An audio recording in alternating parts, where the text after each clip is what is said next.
I'm like, well, how hard can it be? We're just going to push some trees down and we'll get there eventually. A Gatling gun, 7 barrels, shoots 30 millimeter rounds, 12 inches or so in length. We're U-2 pilots, so anything below 70 is low altitude. Coming to you from a hangar somewhere near the Flightline, where there's still no landing fee, this is the Future in Flight podcast. I'm your host, Sean Starker. We've got a full one for you today, and I mean full. We're kicking things off with someone I met at Oshkosh a few years ago. A mechanic, a restorer, a content creator, and a guy who once bought a $2,500 excavator just to build his own runway. His name is Josh Blair of Blaircraft, and trust me, his path to doing what he loves is not a straight line. And that's exactly why it matters. Then, we're heading down to Miami because Aero Summit 2026 is coming up fast. And if you're a student, an aspiring pilot, or just someone who hasn't found your runway yet, this event might be the most important thing I tell you about all year. We'll break it down. And finally, we're heading out to the Warbirds ramp at Sun 'n Fun 2026 with our friend Vanzel Jenkins, Vanzair, who went on assignment for Sun 'n Fun Radio and sat down with active military aviators from 3 branches of the armed services, A-10s, Blackhawks, the U-2 Dragon Lady, real pilots, real stories, and real advice for anyone thinking about putting on a uniform. We're close to max gross on this one. Let's get started.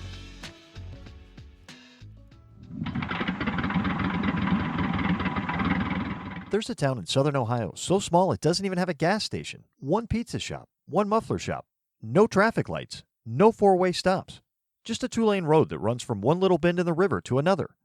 But if you drive that road, 7 minutes exactly, you'd end up at an airport. And for one teenager who'd just gotten his driver's license, that airport changed everything.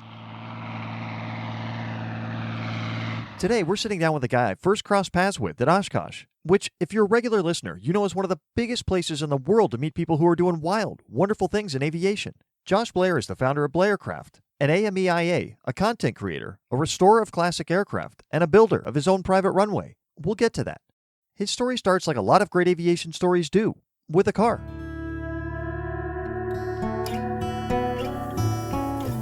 Josh Blair grew up in the Ohio River Valley, in a part of the world where neighbors know each other and the pace of life is measured in seasons, not seconds. By the time he was 14 and a half, he had his first set of wheels, and it wasn't a hand-me-down in mint condition. This was a 1989 Firebird. No seats, didn't run, sitting in a field, and Josh bought it anyway.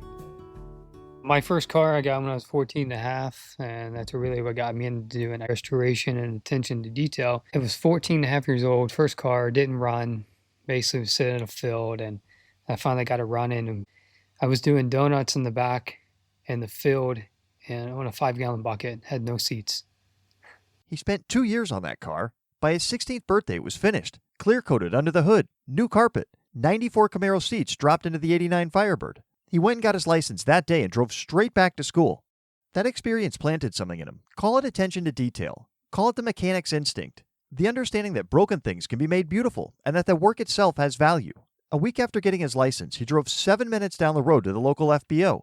He got a job. And then, around age 16, he soloed for the first time. I learned to fly at 16. It was probably about within a year working at the airport. I had soloed and was ready for my 17th birthday to finish up my private. Aviation had him. He just didn't know yet how deep the rabbit hole would go. After high school, Josh spent 3 years at that FBO while starting college. He eventually transferred to a program across the state line in Kentucky to study aviation management. The path was clear, or so it seemed. But life doesn't always follow a straight flight plan. After earning his A&P, his mechanic certificate, Josh spent years working production maintenance at a food manufacturing facility, General Mills, factory floors, a long way from the flight line. Then, out of nowhere, a message from an old high school acquaintance changed everything. He sent me a message online and said, hey, we're looking for some A&Ps, you're interested? And it's like, well, shoot, I got my A&P, I've never even used it. Maybe I should entertain that idea, you know? He left the food industry and walked into a heavy maintenance facility that worked on Boeing 767s. We did triple gear changes, engine changes, slats, flaps. You know, we basically, anything and everything that could come out of the airplane, we worked on. I mean, I hung a couple engines on 6.7, the gear swings on them big birds. That was just wild. Working on a scissor lift to work on a vertical stabilizer is pretty wild. From there, Josh landed at GE Aviation, working on CF6 engines. massive turbofans producing 50,000 pounds of thrust. The kind of machinery you could fit a Piper Cub inside of. Then, almost improbably, he ended up at the University of Notre Dame, leading research and development programs in their turbine machinery lab, building and testing compressors and turbines for sponsors including GE Aviation, Pratt & Whitney, and Doosan Heavy Industries out of South Korea. For 7.5 years, 5 programs as lead, high-level research stuff, good money, and a long way from Clarktown. And then one day, he just began to miss the airport. I took probably a $30,000 pay cut to get back into GA and work on airplanes. That was a big move, and what drove that was I just missed being at the airport. I just love that environment.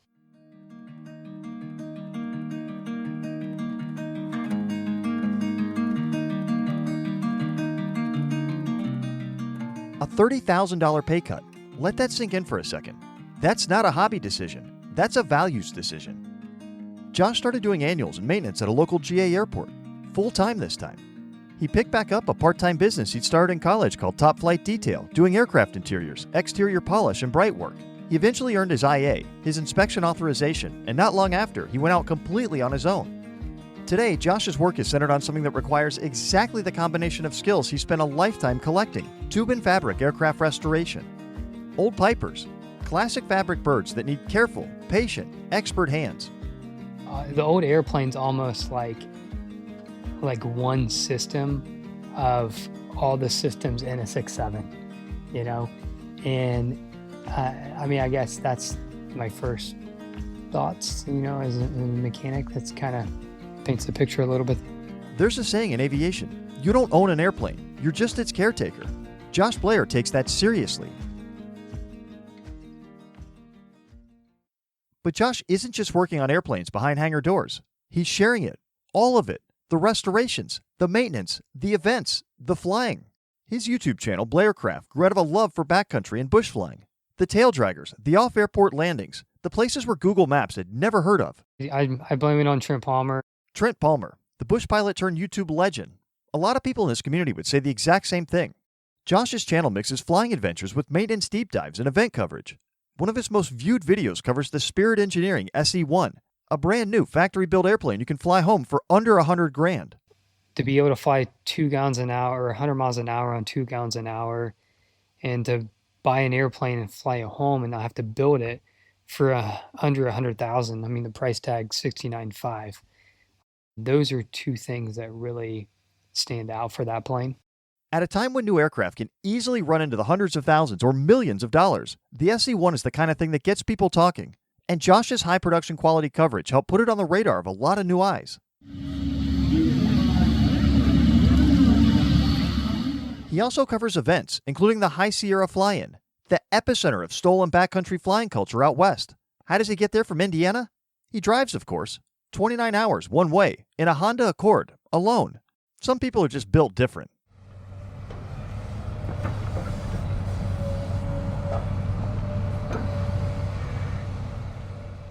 And then there's the runway. Josh lives on property in northern Indiana. He and his father-in-law mapped out a 2,600-foot strip across their combined acreage. The land needed clearing. About 1,000 feet of trees stood in the way. His solution? He bought a used excavator for $2,500 from a guy who had it sitting idle, left over from another runway project, and started pushing trees. I'm like, well, how hard can it be? We're just going to push some trees down and we'll get there eventually. So I bought an old excavator for, I think it was like $2,500, something like that. And it actually came from another runway project that a guy had and just sit there about an hour away. I decided, yeah, we're just going to start chipping away at it. And eventually I'll have a 2,600-foot strip, which is still in the process, but is closer. That's the most aviation sentence I've ever heard. How hard can it be? We'll chip away at it. The current crown jewel project at Blaircraft is a Piper PA-16 Clipper restoration with some serious modifications. Bush gear, slats, a 3-blade carbon fiber prop, and a bump in power to somewhere north of 160 horsepower. Josh calls it stole-ish. We'll let you figure out what that means. After the Clipper wraps, a 1967 Mooney M20E is waiting. A ground-up restoration, down to every rivet, done in partnership with a friend who's also working toward his private pilot certificate.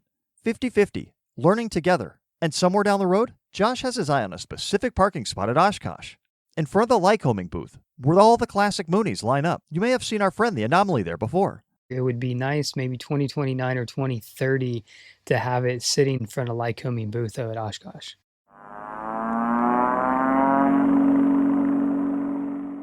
Before I let him go, I asked Josh a few questions that every guest on the show has to answer, the kind that tell you who someone really is. His favorite in-flight snack? Amish donut holes from Rise and Roll Bakery in Shipshewana, Indiana, powdered with caramel inside, eaten in a 172 on a commute between states. I'm already planning the detour. His dream aircraft? He gave two answers, and they're both perfect. The J3 Cub, because he loves simplicity, and the Howard DGA, a big radial engine pre-war beauty that looks like a flying living room. Something that I would love to fly would be like a kind of like a Cadillac in the skies with a big radial engine, like a Howard DGA. It's almost like a living room with a little love seat couch in it. And his dream right seat passenger?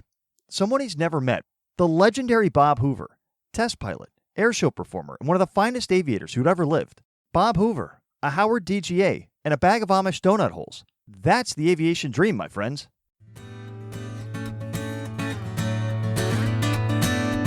Here's what I want you to take away from Josh Blair's story. He didn't come from money. He didn't have a straight line. He took a $30,000 pay cut to chase what mattered. He built a skill set over decades. Cars, then Cubs, then 767s, then research turbines, then back to Cubs again. And every step of that winding path made him better at the thing he was born to do. You're probably not going to have a straight line either, and that's okay. The aviation community is big enough and weird enough and wonderful enough for every path. Follow Josh at Blaircraft on YouTube. Watch the Clipper come together. Watch the Mooney rise from the ground up. Watch a guy who just loves airplanes do exactly that, with craft, care, and a lot of patience. Stay tuned, because up next, we're going to preview Aero Summit 2026, one of the biggest aviation summits of the year, happening next week down in Miami. And we're going to be there.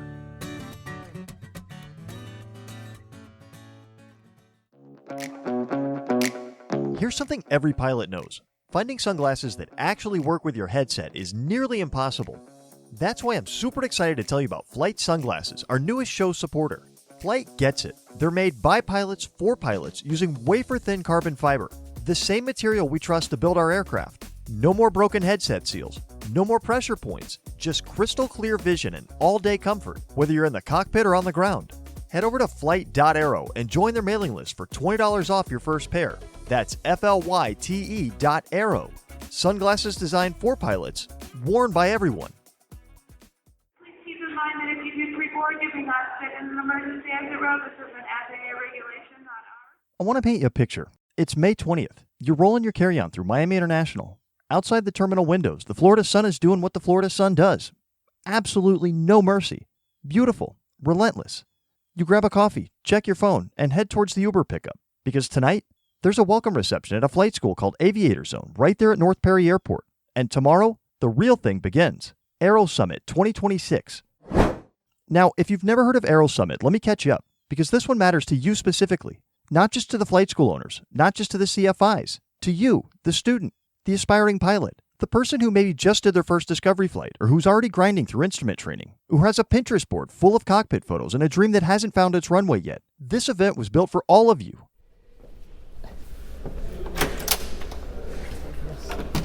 Aero Summit is powered by Stratus Financial. If you've been listening to the show for any amount of time, you're familiar with Stratus already. They're the company making flight training loans accessible to students across the country. And this event is their annual gathering of the aviation education world. We're talking over 300 attendees, 30 plus expert speakers, more than 25 exhibitors, 2 evening receptions, and enough panel discussions and roundtables to fill a logbook. It takes place May 20th through the 22nd, 2026 at the JW Marriott Miami Turnberry Resort and Spa, which, let me be clear, is not a Days Inn near the airport. This is a resort. It's in Aventura, Florida. It's got a spa, a golf course, a pool. It's the kind of place where you half expect someone to hand you a fruit-infused water just for walking through the lobby. But before I make this sound too much like a vacation brochure, the reason it matters is what happens inside those meeting rooms. Because Aero Summit is one of the few events in aviation that puts flight school owners, CFIs, airline recruiters, FAA insiders, and students in the same room at the same time. And that combination, that's rare and powerful. Here's what I really want you to know. There's a dedicated student and CFI track running alongside the main conference on both days, May 21st and 22nd. And the sessions in that track, they read like a greatest hits of questions you're probably already asking yourself. How do I pay for flight training? That's a whole session. Jamel Larkins, founder of Aviation Start, is walking through more than $20 million in available aviation scholarships. $20 million. That's not a typo. If you think flight training is financially out of reach, Jamel might just change your mind. Tom Lelio from AvSales Talent is presenting an entire session on how AI is opening up new career doors for charter sales, business development, ops management, careers you might not even know existed. And speaking of the airline world, Kit Darby, one of the most respected pilot career mentors in the country, is delivering the U.S. airline pilot job market and career values presentation for 2026. Kit has logged over 24,000 flight hours and spent decades helping pilots navigate airline careers. If you've ever wondered what the path to the cockpit actually looks like right now in today's market, Kit is the person you want in front of you. And then there's the mental game. A retired U.S. Air Force fighter pilot named Tammy Barlett is presenting on the mental performance side of flight training, confidence, focus, decision-making under pressure. Tammy flew A-10 Warthogs and MQ-9 Reapers. She's seen high-stakes flying, and she'll tell you flat out, the mental skills are trainable. They're not something you either have or you don't. Now stepping back to the main stage for a second, because there are a couple of themes running through this entire event that you're going to be hearing about everywhere in aviation over the next few years, and I want you to be fluent in them. The first one you might have heard of already. You definitely have if you've listened to the show for any time period. It's Mosaic. You know we've been tracking Mosaic for quite some time. That's the FAA's modernization of special airworthiness certification. It's a regulatory shift that expands what sport pilots can fly, opens up more aircraft to light sport rules, and is reshaping the economics of flight training. There's an entire panel at Aero Summit dedicated to how Mosaic is transforming the industry and making flight training more affordable. That panel includes Giovanni Pasquale Longer, the managing director of Tecnam Aircraft, and literally the grandson of the company's founder, alongside Ryan Jeff from Gleim Aviation, who works directly with the FAA on Part 141 modernization. These are the people writing the rules and building the planes. That conversation is going to be worth your time. The second is artificial intelligence. There's a session called Flying Smarter, Unlocking Cost Savings with AI in Flight Training that brings together flight school operators and tech leaders to talk about how AI is already changing the way pilots are trained, from scheduling to cost management to curriculum design. This isn't science fiction. It's happening right now, and understanding it puts you ahead. Where many young people lack access to instruments, tuition, and opportunities to perform. Now, here's where I get to be a little selfish for a second, because I have to tell you where I'll be at Aero Summit. The Future in Flight podcast is a community sponsor of Aero Summit 2026, and we're not just going to be a logo on a banner. We'll have a dedicated Future in Flight podcast area on site, our own little corner of the conference, where I'll be sitting down with the who's who of aviation education throughout the event. Speakers, exhibitors, flight school founders, students, airline recruiters. If they're interesting and they're at Aero Summit, we're probably going to get them on mic. Oh, and our friends at Aviation are going to be there. Jacob's going to be on the floor, and he'll have copies of the latest issue of Aviation's magazine to hand out. And if you haven't read Aviation, it's some of the best aviation media being produced right now for our community. Definitely grab a copy.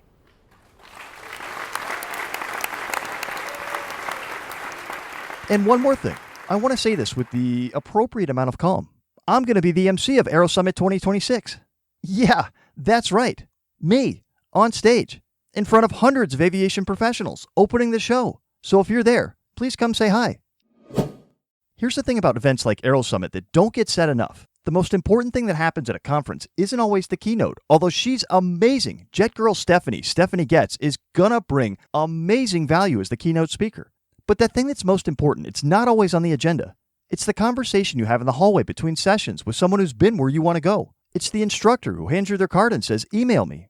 It's the moment someone looks at your ambition and says, that's completely doable. Here's how. Aviation is a community that pays it forward. It has been since the beginning. The pilots who inspired Jamel Larkins to solo at 14 didn't know they were changing a life. They just took a kid flying. The CFIs who built careers weren't just teaching stalls and crosswind landings. They were shaping futures. Aero Summit is just that. 3 days of people who care about this industry showing up, talking honestly, and figuring out how to make the path forward better for everyone. If you're a student, go. If you're thinking about flight training, go. If you're a young pilot trying to figure out what comes next, go. Registration is open at stratusaerosummit.com. That's STRATUS aerosummit.com. We'll put the links down in the show notes. Aero Summit 2026, May 20th through 22nd, JW Marriott Turnberry, Aventura, Florida. If you see me on stage, wave. Coming up next, we'll take a trip to the Warbird ramp at Sun 'n Fun with our friend Van Zell of Van Zare.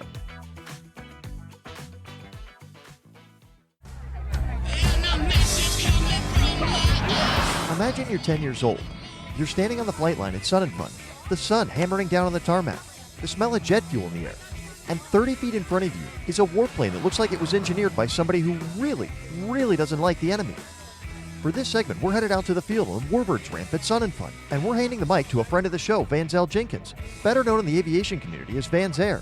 At Sun 'n Fun 2026, Vanzel went on assignment for Sun 'n Fun Radio and sat down with multiple active military aviators across 3 branches. What he found wasn't just cool hardware, it was a roadmap, from a kid with a dream all the way to the cockpit of some of the most sophisticated aircraft on the planet. And maybe more importantly, a reminder that it takes a whole team to get one jet in the air. What is up, everybody? Vanzel of Van's Air here on assignment with Sun 'n Fun Radio. We're next to a big, beautiful bird. We're going to talk about this thing. That thing Vanzel was referring to is the A-10 Thunderbolt II, though most call it the Warthog. It's not a beautiful airplane by most standards. It's stubby. It's weird looking. It's got a massive cannon bolted to the front. And it's beloved by the troops it protects and by every aviation kid who's ever seen it bank low over a tree line. Standing next to this amazing aircraft, its pilot, a seasoned lieutenant colonel, call sign Strobe. His story starts, like so many in aviation, with a father who flew. I grew up flying. My dad was a pilot, so a civilian aviation pilot. And so I decided that that sounded like a fun time for me too. So I started flying when I was about 9 years old, and then went to the Air Force Academy. Decided I wanted to be a pilot there, and then continued on through pilot training. 9 years old. Vanzel asked the obvious follow-up. When you into the Air Force, was it hard to get a slot for this one? Yeah, it's very competitive, and competitive pretty much at every stage of the game, going all the way back to the Air Force Academy, trying to get a pilot slot, and then through each stage of pilot training, basically a competition to be as good as you can. Now, Vanzel asked for a walkthrough of what the A-10 is actually carrying. And, well, it's a lot. Can you tell me about what we have on board? The obvious thing up front, we'll talk about the 30 millimeter gun in the front. So a Gatling gun, 7 barrels, shoots 30 millimeter rounds. They are about 12 inches or so in length, so a huge round. It shoots a lot of those. Great and flexible weapon. Additionally, on this jet, you have GM65 inert Maverick. That's a great air-to-ground weapon as well. And then it's got a air-to-air missile there on the other side, and then some other pods on it as well. We can carry precision-guided munitions like GPS bombs, as well as unguided bombs too. So we practice dropping unguided bombs, and we get really good at that. The A-10's specialty, though, the thing it was purpose-built for, is called close air support. That's the mission where ground troops are in contact with the enemy and the A-10 swoops in to help, precise, fast, and loud. So talking to typically a controller on the ground that's calling in an airstrike on somewhere potentially near his position. Kind of the scenario that people hear about a lot are, a ground element in contact with the enemy. And we're able to get in there and employ ordnance really, really close to friendly forces. That mission, being the protective force overhead for soldiers on the ground, is exactly what drew Strobe to the A-10 specifically. There was somebody that came into one of my classes at the academy, and he was an A-10 pilot previous to me, flying the A-10. And what really hit me was his discussion on supporting everybody on the ground. And being that guy that was able to, again, put those ordnance on the enemy in order to save our troops on the ground. And when Vanzel asked what it means to do this work. What does it mean to you in this role? Everything that I do and our squadron does, at home station training, as well as, potentially when we deploy or go TDY, is to protect everybody back here. Sometimes you got to go take the fight to the enemy there so they don't ever make it here. Here's where the story gets a little full circle. Strobe was asked what he'd tell a young person, maybe at Sun 'n Fun, who wanted to pursue this path. Let's say your 10-year-old self is here at Sun 'n Fun, 2026. Give him some advice. What are some of the things you could tell him to help avoid some of the mistakes or the challenges you had to come? Sure. I think interesting thing. So I was a 10-year-old version of me here at Sun 'n Fun. I started coming to Sun 'n Fun back in '96. So I was here when I was 10. I would say find what you really want to do, what you want to do kind of with your life, and then chase after that. I felt that I was called to join the military and support my family and my country. I felt that God called me to do that, and that's kind of been my goal.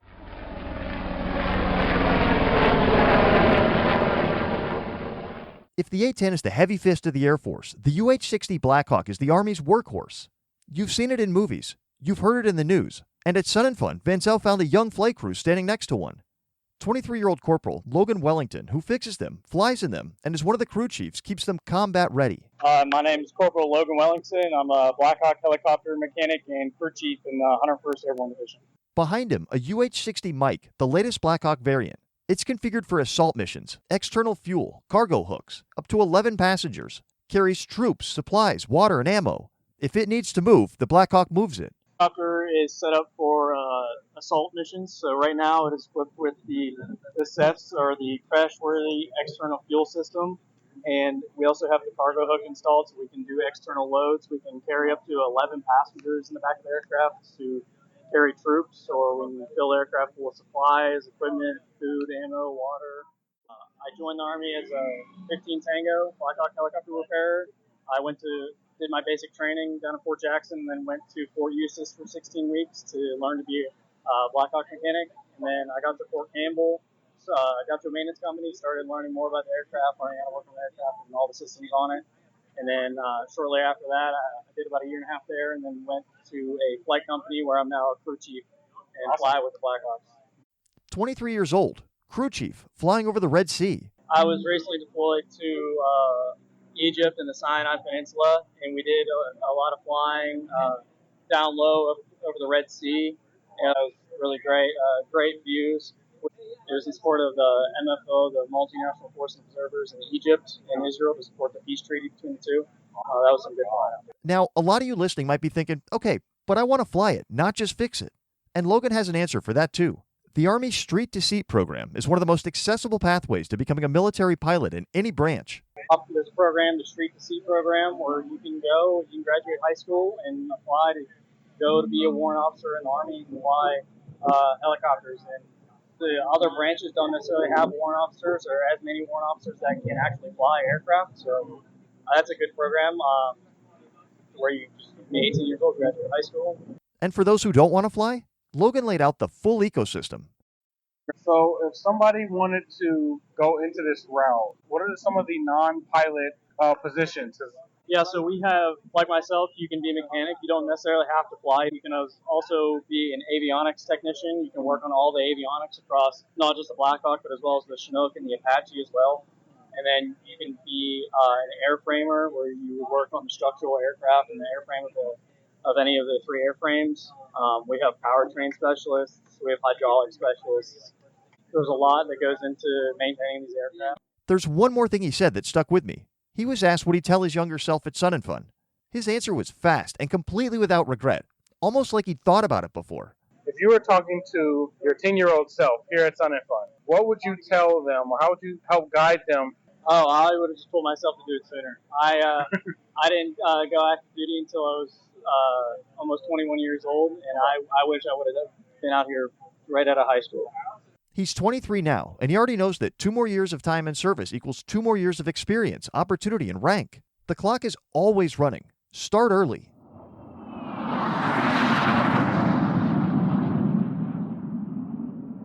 And then there's this. The 1st Reconnaissance Squad out of Beale Air Force Base is the oldest flying squadron in the United States military.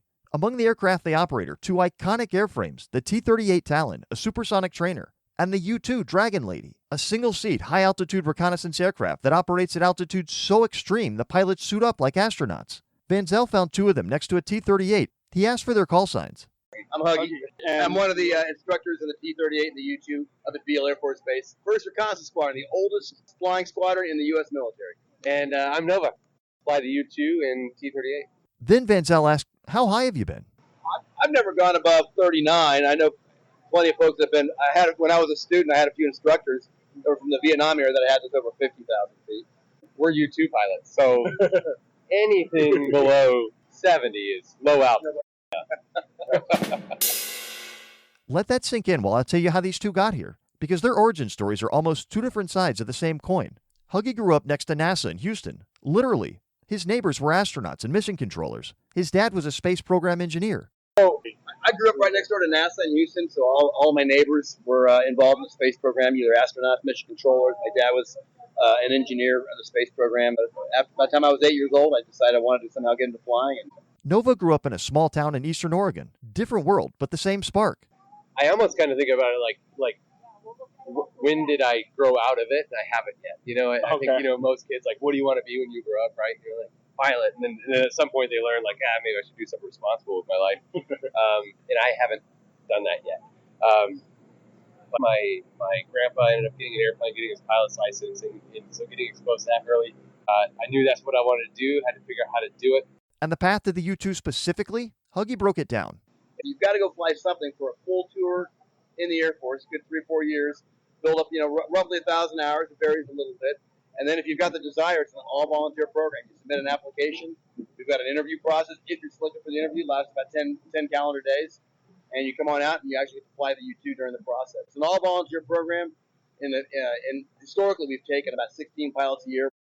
16 pilots per year out of the entire Air Force. And yet both Huggy and Nova made it. Not because they got lucky. They'll tell you that themselves. Everybody, people go, you got so lucky, or this happened, this fell in your lap. Yeah, it was an overnight success, 20 years in the making, People don't see it, so I would tell my 10-year-old self, hey, it's not going to happen overnight. Just stay with the program, stay with the process, keep doing what you do best, and it will happen. And when Van Zel asked about mistakes, about what they do differently, Huggy gave what might be the best piece of aviation career advice I've ever heard. One of the things we do really well is when we make mistakes, we debrief it.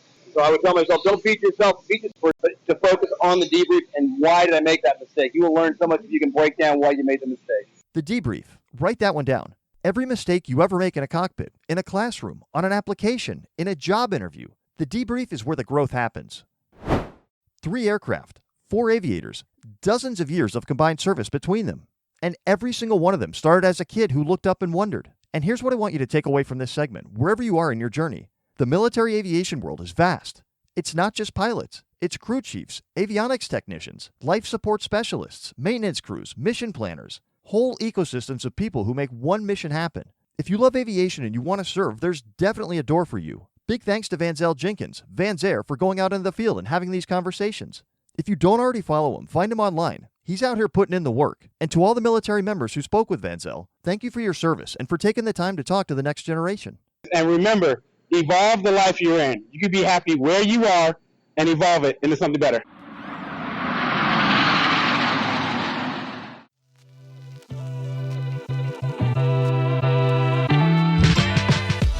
What an incredible show we've had today. A kid from a small town in Ohio, 7 minutes from the airport. A teenager who spent 2 years making a broken Firebird beautiful before he ever touched an airplane. A mechanic who walked away from serious money twice because the airport just wouldn't let him go. Josh Blair didn't take the straight path. He took his path. And every detour, every factory floor, every research turbine, it all landed him exactly where he was supposed to be. Restoring old airplanes, building a runway, sharing it with the world one video at a time. And don't forget to check out Aero Summit 2026. It's going to be an incredible gathering of some of aviation's best minds. And we'll be right in the middle of all the action. Finally, today on the show, we also heard from the men and women serving in cockpits and crew chief seats about places most of us will never see. The A-10 pilot who showed up at Sun and Fun as a 10-year-old. The 23-year-old corporal flying over the Red Sea. The U-2 pilot who still hasn't grown out of wanting to be a pilot. Every one of them started exactly where you are. If there's one thing I hope you carry out of this episode, it's this. Whether it came from Josh, from Strobe, from Logan, from Huggy, Nova, or from Van Zel, the path doesn't have to be straight. It just has to be yours. Keep going. Before I let you go, I want to take a moment to thank our friends at Flight for making this episode possible. Flight makes some of the sharpest, most pilot-worthy sunglasses in the game. Built for people who actually spend time in the sky, not just talking about it. Their support of the Future in Flight podcast means we get to keep telling stories like Josh's, like Van Zel's, like yours. We genuinely appreciate them being part of this community. If you enjoyed the audio from Sun and Fun Radio, then be sure to check out their channel on liveatc.net and videos on YouTube. And if this show means something to you, if it's giving you a little extra fuel for whatever you're working toward, the single best thing you can do is subscribe wherever you're listening and leave us a review. It takes about 2 minutes and it makes a real difference in helping the show reach the next person who needs to hear it. So if you've been meaning to do it, today's the day. We'll also put links to everything we talked about today down in the show notes. Go check them out. Until next time, we'll see you out there and up there.